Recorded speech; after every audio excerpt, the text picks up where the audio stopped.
And we're going to talk about the vineyard without grapes. We're going to look at chapter 5 in particular this week. And so that's where I'm going to be, and then we'll do questions at the end and everything.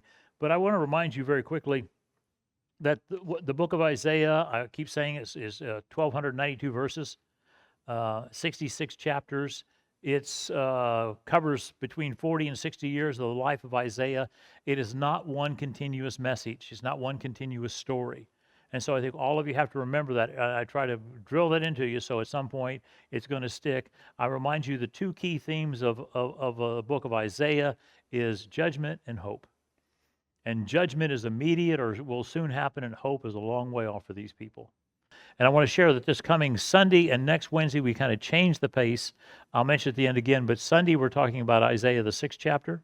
So we're just jumping to there. And then next week, we're going to do an overview of the first, like 1/3 of the book and start picking out the parts where we see the positive hope that he's trying to portray. And that's what we're looking at next Wednesday night. So on your outlines, you can kind of look and see those and see if you pick up in any of the little ones that I don't have marked on there, because there's more than that, but we'll go from there. So let's get started tonight and take you through this. This is the vineyard without grapes. And I want to start by reminding you of a couple things that I think are really important for you tonight.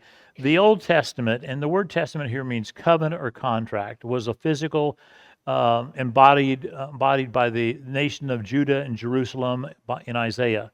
So you have this physical kingdom, which has as I've said before, has a temple, has a king, has subjects, people. It's all physical. It has an army that's a physical army.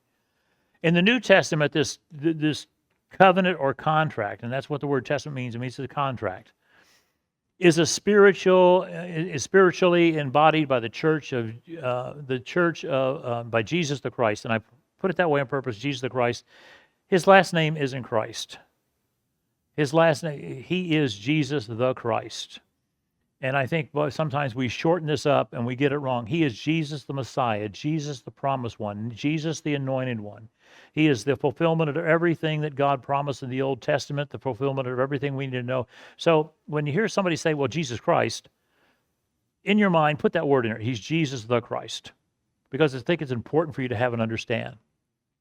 Remember in Ezekiel, we talked last week, and this is the verse that I had wrong in your bulletin last week, but which we got right since then, Ezekiel 16:44 through 50. And the sins of the nation of Sodom and Gomorrah and the valley were arrogance, being overfed or having an abundance of wealth, and unconcerned or being lazy. And this is what we find, it's mentioned 4 times in the book of, 3 or 4 times in the book of Isaiah, that this is their sin. That this is Judah's sin. They are arrogant. They're overfed. It's at this particular point, though we're reading about all the judgment God's putting on them. This is one of the high points in Israel's history, as far as Judah's history in the southern kingdom. They're rich. They have been well taken care of. They haven't had any major battles in a long time. Anybody's come up against them, they've been able to defeat or been able to form alliances to drive them off. So they're setting pretty good at this particular point, and. But at the same time, even as they've reached this point, we see the collapse of the culture, which I talked about in Sunday morning. And I talked about our nation, and a lot of comments after church on Sunday morning, like, well, I didn't know that, or where'd you get all those information from, and stuff like that. But it's everything there is where it was. In fact, today I was listening to the radio, and they were talking about this saying, well, the uptick is, you remember I told you on Sunday morning, I think it's 23% or 29% of the people in the country think that democracy is a good thing. Well, this week it came out that it's up to 33%. So 1 of every 3 people thinks democracy is a good thing. That's not a good thing when that many people don't think the way the government runs is a way to do it. So, and remember, I also told you the difference between a cultural and a spiritual sleep. And the spiritual sleep comes from the concept of from the book of Revelation in the 3rd chapter, verses 2 and 3, when he talks about wake up, that they sleep and wake up from that sleep and pay attention to what God wants you to do. At this particular point, I wanted to take you through and talk about this 5th chapter of the book of Isaiah. It's a really famous chapter. And when we look at the 5th chapter of the book of Isaiah, it's about the parable of the vineyard. And the parable of the vineyard is used at many places. Well, I want to put it off in the future. But the parable of the vineyard is back about the country of Judah. It's about Jerusalem. It's about the people at that point. He tells the story, and the problem finds God provides the best, and got what? Gets wild grapes. He says he planted it, he hoed it, he watered, he took care of it. It's a parable. And so God's telling this story. And then whenever he gets through taking care of this and putting it all together, turns around and God says, what did I get? Did I get the best grapes? Did I get the best crop? Was it what I took care of? And he says, no, I got wild grapes. Now, I really don't know that much about wild grapes, but I can tell you about wild lemons. And the difference between a regular lemon and a wild lemon is immense. I imagine the same is true about grapes. When I was in Florida, we went to a friend's vineyard, orchard. That's oranges and orchard. And we went out there, and I was walking around with the farmer, and there was some behind this one building. There was some old orange trees, but they didn't look like the others because the top of the tree was kind of shriveled up, and coming from the base were all these shoots coming out. In Florida, they take wild lemon plants and they put the orange tree on top of them because the lemon roots of those wild plants grow so well in sand, which is basically what Florida is.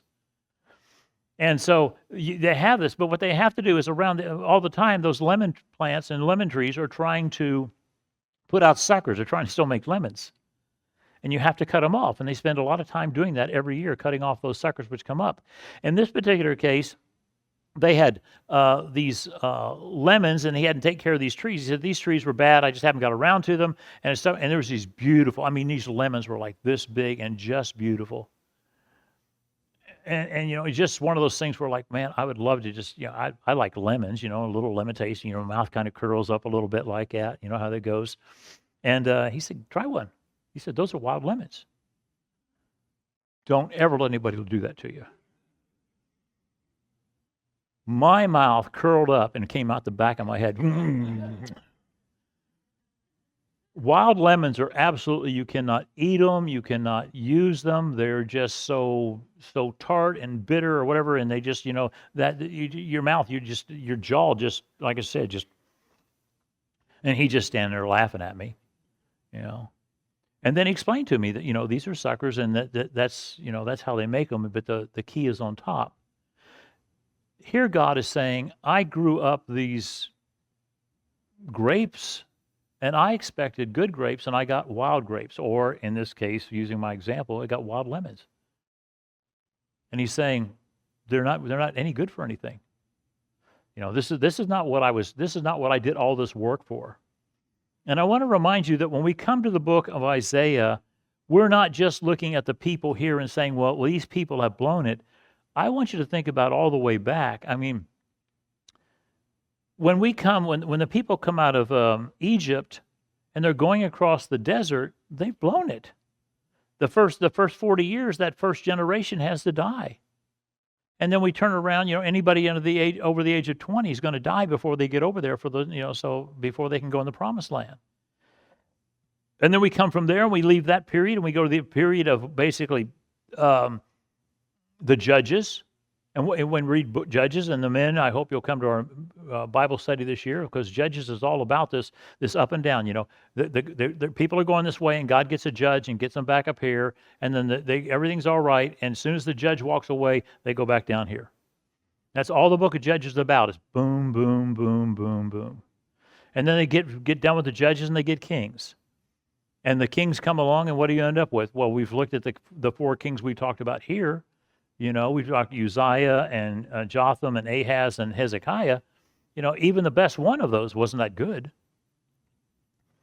And so they have this process they've gone through. And so God has come to this point. He says, I've taken care of you over not just this generation, but you people. I've been grooming this group of people for a long time, trying to get to the point I want you to be at. And so God says he will remove the hedge, break down the walls, stop pruning them. He'll withhold the rain. And he says, and I'm going to just let the vineyard be trampled, be ruined. It's going to grow up with briars. It's going to be parched. There's going to be nothing there. He's telling us, the story to go along. And then the parable explains that the vineyard equals the nation of Israel. In this case, the southern kingdom, Judah. The planted vines are the men of Judah. The crops is what he's looking for, justice and righteousness. And what's he finding? He's finding idol worship. He's finding disobedience. He's finding people who are unwilling to follow his words. They give him lip service. They go to the temple on Monday, but all the rest of the week they've got an idol in their house, and the houses are full of these idols. In fact, I think it's next 2 weeks from now, I think we talk about the idols in the houses and everything like that. And the wild grapes he found are bloodshed and crying. He's saying these wild grapes is kind of like that when I talked about those lemons. When you bit into them, they just repel God. He can taste their evil. He can taste how wrong they are at this particular point. And so he sets it up, and Isaiah tells a story. And I want to share with you that this is one of those stories that I think Isaiah, this is just chapter 5, is a message. It's not tied to what's before it. It's not tied to what's after it. Sunday morning when we talk about the call of Isaiah, it has nothing to do with it. This is one of those, whether he preached it at the beginning of his ministry, the end of his ministry, he's put this book together, and here it is. And so we have this picture in the book of Isaiah in the 5th chapter, and the first 7 chapters he's giving this first 7 verses he's giving this parable, and then he goes from there. And he comes up, and he gives us 6 woes. And this is the 6 woes of Isaiah 5. And a woe is a prophetic statement of God's impending judgment upon both, and it's used both in the Old and New Testament. And so he gives these woes. And in verses 8 through 10, he gives the first woe here. And I hope I can read because I brought the wrong glasses tonight. So we'll see how this works out for us. In the 5th chapter, verses 8 through 10, he gives these woes, and this is how it starts. It says, woe to those who join house to house, who add field to field, until there is no more room, and you are made to dwell alone in the midst of the land. Now, when we read this, we need to understand what's happening here, because this just sounds like, well, they're getting rich and people are getting land. Whenever Moses was getting ready to go in the Promised Land, and especially in the book of Deuteronomy, where he's giving his final instructions, Moses says, when you go in the Promised Land, we're going to start handing out the land. Now, two of the tribes, Gad and another 1.5 tribes, didn't cross the river, but they got their property on this side of the Jordan. But they had to go across and help fight. When they were all defeated, each one got their territory, and then each was broken up, and it was broken up by families, and then by each family, they broken up by individuals, sons, daughters, all that. And so if someone passed away, then it was passed on to their children. And it was set up in such a way that the land was never to leave the family group, even to the point that if there were no sons born, then the daughters could still inherit the land. And it was set up that even those daughters, when they inherited the land, they were not allowed to marry outside of their clan or their family because that land couldn't be transferred to anybody else, and so they couldn't marry outside the family. And the goal was that this land would always be in the family. In fact, they took it to the point, and as Moses is giving directions to them, Moses takes it to the point that he says, let's say Chris over here. Chris, you're one of the tribes. You're the tribe of Manasseh, and you're a family in there, and you're a person in that tribe of Manasseh, and you fall in hard times, and you want to sell your property. You can sell your property, but it's only good for 6 years, because every 7th year, the property went back to where it's supposed to the family, to the ones it belonged to. And so, and in fact, they figured out how much the land was worth by, let's say, Chris, it was 3 years until it was time to for the 7th year to come along and go back. So you could only sell the property for what it's worth for 3 years. But it all had to go back. And then at the end of those 3 years, it was your property again, Chris. It was your family's property again.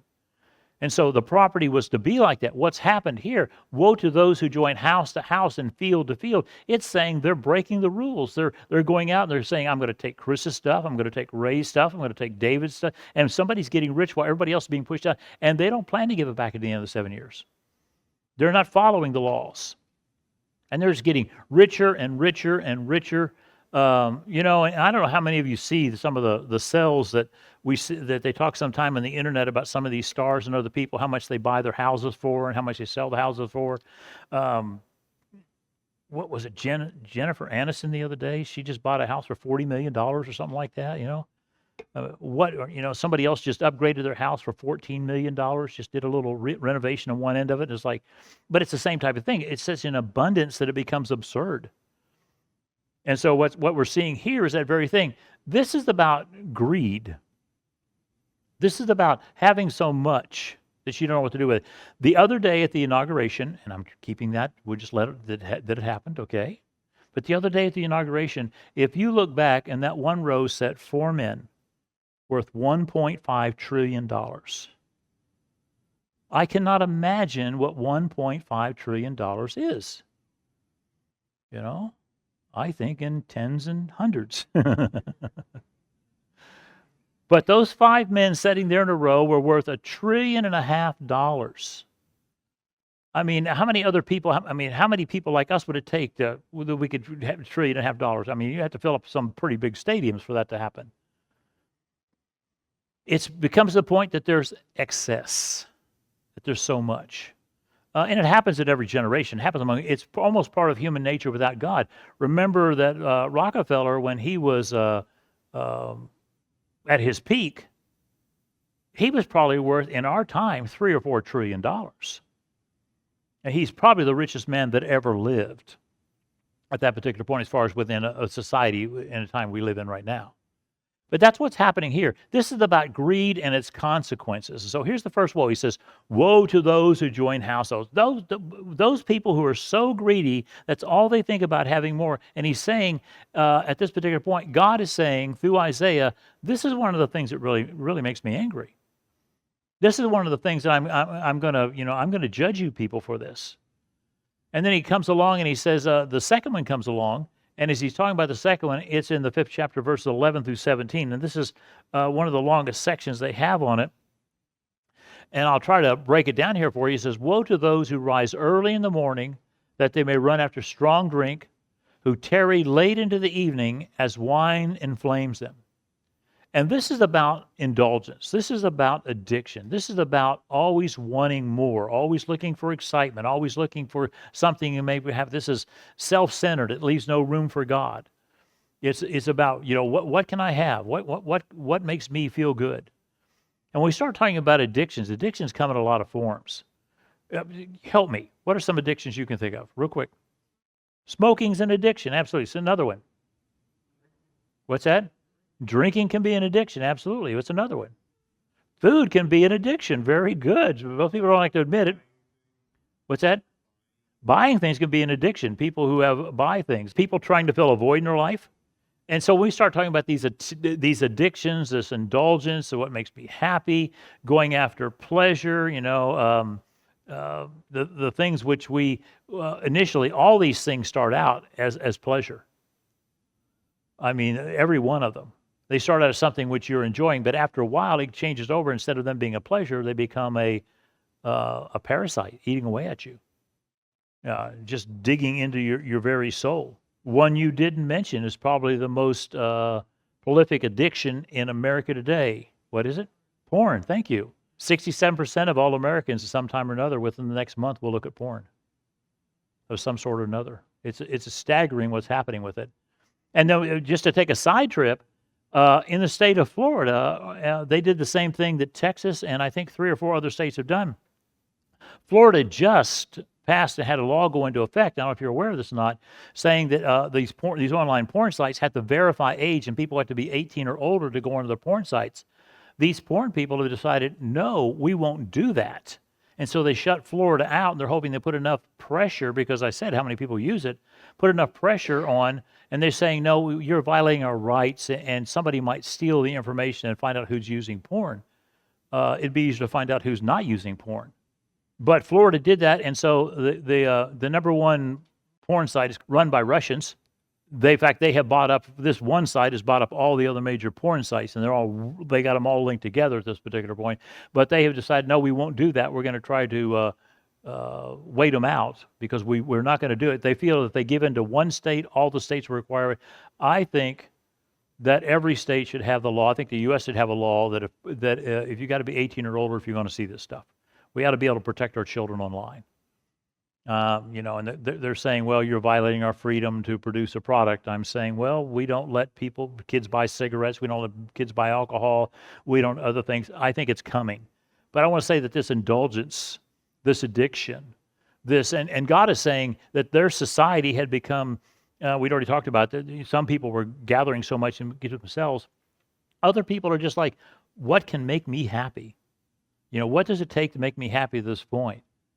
And I want to say that hope is shown as the outcome of God dealing with sinful people. The third woe, and they go pretty quick in your book, but we'll take a couple seconds for each one of them. The third woe, which comes up here, is woe to those who draw iniquity with cords of falsehood, who draw sin as with a cart, who say, let me be quick, let him speed his work that we may see it. Let the counsel of the Holy One of Israel draw near, and let it come that we may know what it is. And I want to say this is about self-deceit. And what they're really saying here is about engaging sinful lifestyles. What they're saying is we're going to, when he's talked about drawing sin as with a cart ropes, it's saying that they have so much burden, so much stuff, so much sin in their life, they're drawing it like they're pulling it around behind them. I don't know if you've ever read the Pilgrim's Progress, but Pilgrim, most of his life, he carries this sack on his back until he comes to the cross, and finally Jesus says, you can put it down. You don't have to carry this. And that's what it's talking about here. It's talking about these cart ropes, that these burdens that you're tied to, these things that happen in your life that slow you down and hold you. Here, sin is the heavy burden of bearing the ever-increasing weight of sins committed, and it gets heavier and heavier and heavier. At the same time, these very people who are committing the sins, God says they're going like, oh, we're just waiting for God to do the best thing for us. They're praying for God. So God set me free. But they're not doing anything to get set free. Their very request to God to forgive them and help them is a contradiction of their lifestyles, what they're doing, how they're living their life at this particular point. Woe to those who call evil good and good evil, who put darkness for light and light for darkness, who put bitter for sweet and sweet for bitter. This is about moral relativism. This comes down to, and I'm going to use it from what we did last week. This comes down to people being able to say, if a man thinks he's a woman, he's a woman. He can dress up. He didn't have to change anything about him. He just had to put on the clothes, and he's now a woman. And we've seen this for the last 4 years in particular, getting worse and worse and worse. I talked about before we started recording this, for those watching, about Nita Bryant. She said this was coming. She fought the battle the best she could, and she finally just had to pull back. She couldn't take it anymore because she was standing alone. Nobody would stand with her. Here, sin is to accept and reject righteousness and complete upheaval of society in any way at this particular point. Here they have accepted what the servant Eve told Adam. Remember what the devil told Adam and Eve, and Eve and Adam? You shall become like God. And then you can do whatever you want. You can eat of the tree. You can, porn won't hurt you. Being an alcoholic won't hurt you. Having all this other addiction won't hurt you. So this moral relativism is that it's what in who wrote 1984? I just went blank. Orwell, when he wrote 1984, he said it becomes the language has changed. Everything means something different. It's whatever we want it to mean right now. Sin is not sin. Sin is fun. And righteousness, no, you don't want to be righteous. I don't know how any of you have had to deal with this. I imagine you have, but if people find out you're a Christian, they kind of look at your little world, strange in today's world, kind of like, do you really believe that stuff? You really believe that you can live without sin, or you should do the right thing, and that you shouldn't be sinning, and all these things you want to do? I talked Sunday morning about all the things in our society. I talked about cohabitation. 62 to 75% of all people now living together before they get married. I talked about the number of abortions there are. Today, in the United States Senate, they had a bill go before there's a long process in the Senate. I don't know if you know, there's a long process, and the first thing you have to do is you have to vote whether or not you can vote. And the vote to whether or not you can vote requires a 2/3 majority in the Senate, which is 60 people. And today the vote was 52 to 47. You say, okay, what were they voting on? Here's the vote. It has to get to 60, otherwise it was going to fail. They were voting that the bill they had before them says that if a doctor is performing an abortion and the baby is born alive, the doctor has to perform life-saving measures to save the baby. And there wasn't enough votes to pass it. So technically there's laws against it, but at the same time they get away with it. There are states where it's legal that if that baby's born after abortion, it's laying there crying, they just put it in a basket and put a towel over it and let it lay there. And we didn't have enough people in leadership in this country to say that should not happen. So I think that's where we're talking about moral relativism. Life is not a life. It's not really born until you want it to be born, till you want it to be a baby. And like I said, that happened today in the U.S. Senate. Yeah, and Dave, you're right. And I'll just repeat this for the people who see it later, that the word abortion has become a word which I take one side or the other, instead of what's this matter really about. When I say that that abortion was the number one killer in the world last year at 42.5 million to 73 million people, it becomes like, well, were they really people? And yeah, I was formed in the womb. God said, I knew you in the womb. God knew you before you were born. And then he continues, number 5 here, and I refer back to, I think it's a 1966 Time magazine cover, is God dead? The question they ask in that issue. Since then, they've had, are morals dead? Is all this, they have a series of articles they like to do in regular time. Woe to those who are wise in their own eyes and shrewd in their own sight. This is about intellect replacing wisdom and the truth of God and His Word. And I want to say science and philosophy and education become the gods of choice. I'm not against science. I'm definitely not against education.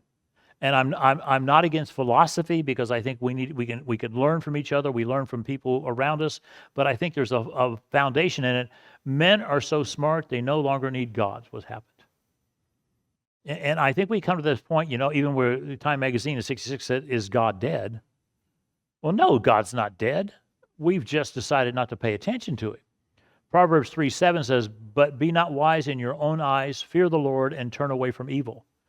And then Proverbs 2:6 says, "For the Lord gives wisdom, from His mouth comes knowledge and understanding." If you go to God, if you live your life supposed to, if you study His Word, if you begin to live a righteous life, God will give you wisdom and knowledge and understanding that exceeds anything the world has. And I think it's important for all of us to know that this concept, woe to those who are wise in their own eyes, I think that's a lot of the people in the world today. And I think it's happening in the church.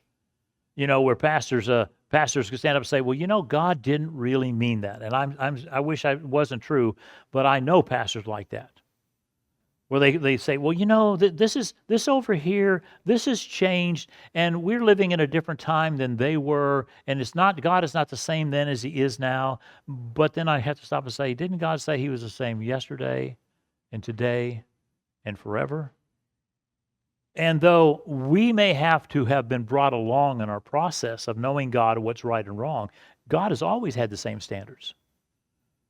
And I think it's important for us to know and understand that and see that my wisdom, I will never be smart enough to outsmart God, to outthink God. And I think that what we have happening here is we have people in their own eyes who think they're smarter than God, including pastors. Including, I mentioned last week about the Church of God and some of the situations we're going through in this movement. I will remind you that when I was a boy, I was in junior in high school or something like that, or maybe junior high school, that's what it was. I was in junior high school, and I attended Grace United Methodist Church in Lawton, Oklahoma.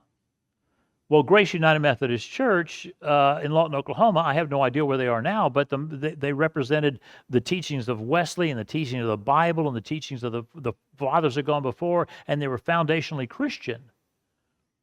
Well, the Methodist Church went through a period of time where they started having people who were intellects replacing the wisdom of God with their own, until the Methodist movement in the last, started about 15 years ago, they split. And 2 years ago, we came up with the United Methodists, which is basically those that support the lesbian gay lifestyle, and are liberals and no longer hold to the Word of God, and a new group called the Global Methodist. And the Global Methodists came out and started their own group. And what's been the shock about it is the number of churches that did not want to stay United Methodist and went Global Methodist because they were saying, we want to come to the Word of God. But there was a big enough group that they were able to split the United Methodist. Woe to those, and this should be what, number 6? Woe to those who are heroes at drinking wine, and valiant men in mixing strong drink, who acquit the guilty for a bribe, and to deprive the innocent of his rights, of his right. And I just put this down as moral decay. Now, I talked a minute ago about moral deceit. This is moral decay.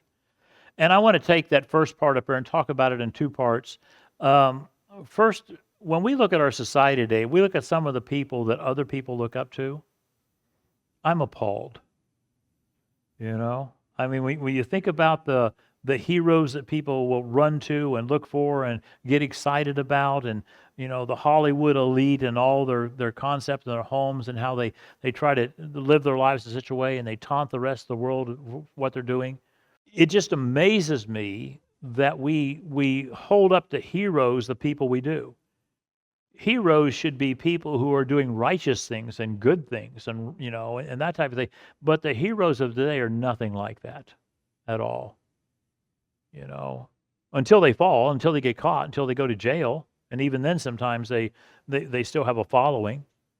Here injustice is a clear sign that God's judgment is needed and coming. And basically it says, if you have the most money, and I wonder how many of you thought about this. The richer you are, the less chance there is you go to jail, because you'll have more lawyers and more money to do it. And I think we all think that's not justice.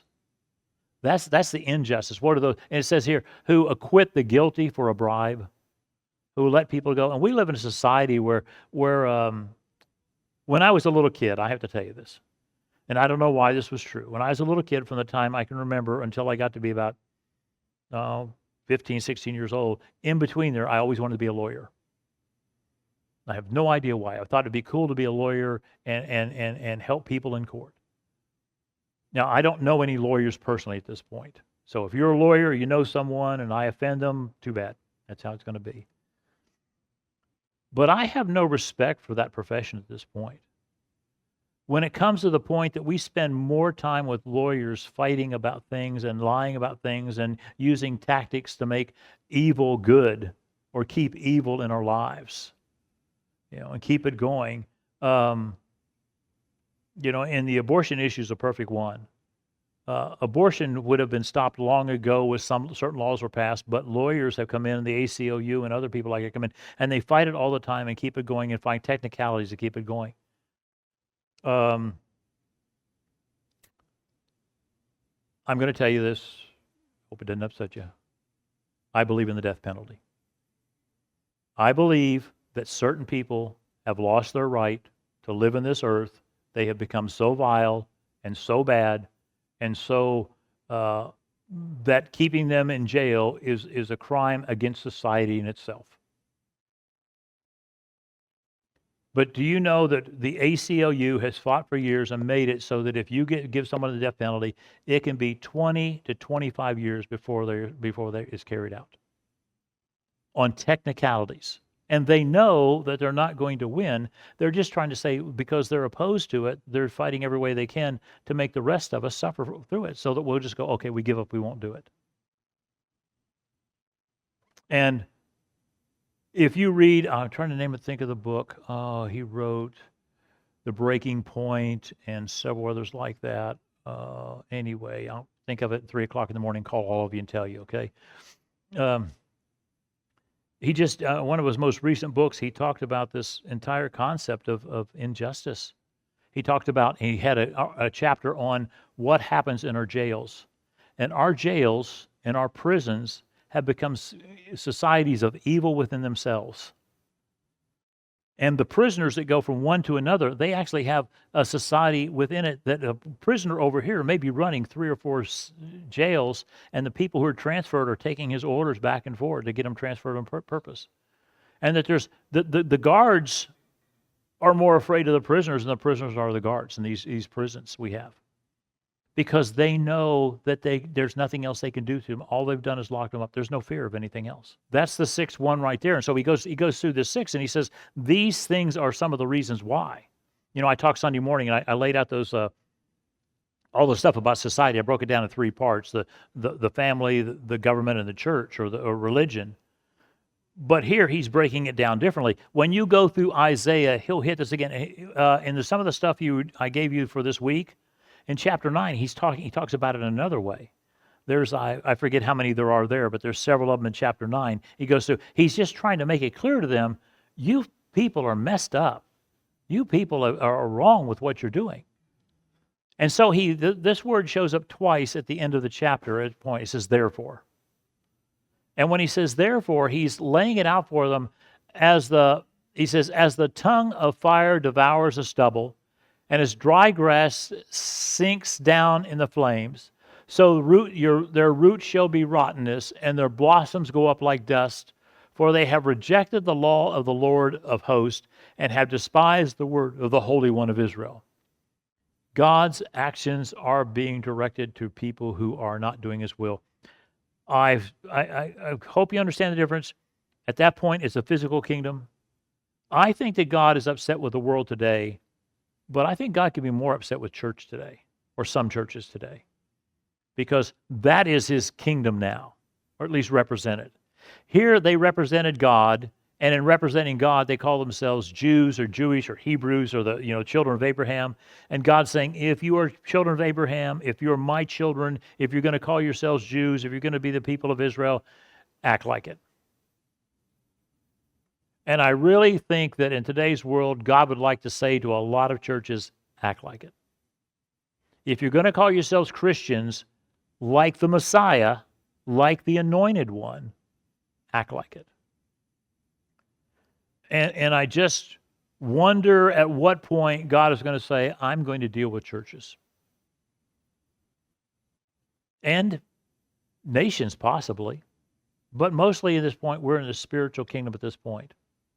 And then he finishes up this particular chapter, and he's in Isaiah 5:25 through 30, and he lays out some particular effects. He says, therefore the anger of the Lord was kindled against the people. This is Isaiah 5:25. And then verses 26 through 30, God calls or permits a foreign army. And God literally says, I'm going to bring an army down here against you. Now, I want you to understand, all God does is he's pulling back. He's saying, I've been protecting you. I'm going to remove my protection. I'm going to pull back my protection. I'm going to let these armies come and get you. And that's what happens to Israel in the north when the Assyrians come and get them in 722 BC. It's what happens to Judah in the south when in 586 the Babylonians come and take them away. God's saying, there are some bad people out there. I've been protecting you, but I can't do it anymore. And we talked last Wednesday, and I asked the question, I remind you, why does God put up with them? Is that the reason God puts up with them or to keeps them going is because God made a promise to Abraham that through his seed the world would be blessed, and that seed is Jesus Christ. And so God is going to keep his promise. So he's got to put up with these people who have done the wrong thing, and that's why when we come to the time of Jesus Christ, and somebody will say, I've had people ask me, are the Jews God's chosen people today? And I say no. Because Romans, the 5th chapter, verses 29 and 30 says, it's not those that are circumcised in the flesh, but those that are circumcised in the heart, and that those who have been circumcised by the blood of Jesus Christ are brought into the family of God. And so that's where we are at this particular point in time. When we talk here about judgment, these last verses right here, it's about darkness and distress, it's about judgment. Is the theme of the book. Hope is what's coming later, which we're going to talk about some Sunday a little bit, but really on next Wednesday we'll talk about in detail. But I want to share with you that this 5th chapter is just a picture of what happens over and over. I said last week or the week before, one of the tough things about reading Isaiah is after a while you get tired of how bad they are, and he keeps saying it over and over and over. And a lot of people read Isaiah and it's like, no, I don't want to read this anymore. And you just got to do that. You got to read it over and go through it. So let me set you up where we're going to be Sunday morning, and then we'll go from there. Sunday morning, Isaiah, the 6th chapter. We're doing the whole chapter. We'll break it down for you. And we'll start in the New Testament and go to the Old Testament Sunday morning. So that's how backwards it's going to be Sunday for you. But we'll be in Isaiah, the 6th chapter. When God says until, we'll talk about that.